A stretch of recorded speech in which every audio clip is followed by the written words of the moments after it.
I am the chief evangelist for code.org, and I'm here tonight to talk about a big initiative we're doing, which we're calling an hour of code. And the goal is to get every single student in America to do an introductory hour of programming. And the reason why this is so important is because, so the goal of this is to not only give people this taste of programming, but to hope that they will then go on to do a much more in-depth 20 to 30 hour long introduction, and then perhaps even go on and study computer science. The reason why studying computer science, of course, is so important is there just aren't enough people doing it. You know, many of us in the audience here probably know how to program, and that is not the situation for across the rest of America. You know, here in Seattle we have a lot of programmers. That's not the case. So the goal is, so if we look forward to 2020, there will be at least 1.4 million new computer jobs. We're just not growing programmers enough. We're growing the number of programming jobs in this country 3 times faster than we're growing the number of programmers. And so we're going to have 1 million unfilled computing jobs if we don't fix this. So these are great jobs. If you look at the top jobs in America, they're mostly programming jobs. If you look at the highest paid jobs coming out of college, the top paying jobs are computing jobs. The best paying, highest starting salaries for new graduates are computer jobs. Every industry now is being disrupted by technology. If you look at the main competitive advantages, it's no longer how fast you can refuel your airplanes or how you manage your fleets. The competitive advantages are coming from software. And so we need programmers to build these wonderful applications and do all this innovation. But we're just not teaching it. If you look, for example, at all the high schools in America, 36% of high schools teach AP Calculus. Only 5% teach AP Computer Science. And at the K through 8 level, we just don't teach it. Now, nothing against calculus, but if you look at what skills are going to be more practical for your career, programming is going to have a lot more benefit, I believe, than knowing how to solve differential equations. I've used programming quite a bit more in my career than I have ever solved, complex differential equations. So at code.org, we're committed to this belief that anyone can code. It's not just for geeky 20-something males. Everyone can code. And in fact, everyone should code. That this is something that's going to be really beneficial, whether it's actually writing code or just computational thinking going forward.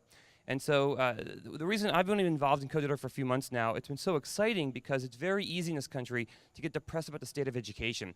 You can look at movies like Waiting for Superman, and you can realize, like, wow, the statistics are grim. We're not doing enough to teach our kids. But the computer science problem, it's tractable, it's solvable, it's something we can actually do. So code.org is doing 3 things. Number 1, lobbying. We're actually out there at the state and federal level trying to make changes to bring computing into more classrooms. So for example, in most states in America, computer science does not count toward graduation requirements. It's an elective. So you have to take math and science. Computer science doesn't count. We just got this overturned here in Washington State. Where now in Washington State, computer science does in fact count toward your graduation requirements, which drives up the number of students who are willing to study it, which is great. Second thing we're doing, we're actually bringing computing into the classrooms. So we're working at both the curriculum level to actually develop curriculums that we then can distribute to superintendents and principals in schools, and we're actually doing professional development to actually train teachers to get into the classrooms and then teach computer science.